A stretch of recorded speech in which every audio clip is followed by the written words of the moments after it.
Welcome to another episode of The Last Word on Rugby.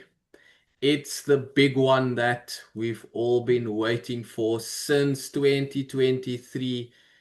A repeat of that Rugby World Cup quarterfinal, the Springboks versus France at the Stade de France in Paris.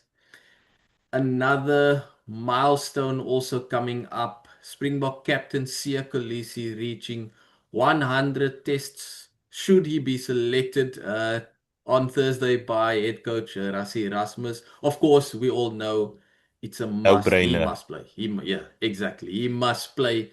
Um, and guys, John, Mike, thanks for joining me again today. Over the last 12 years of the career of Siya Kolisi, some magnificent moments, highs and lows, very highs. We're going to delve into all of that.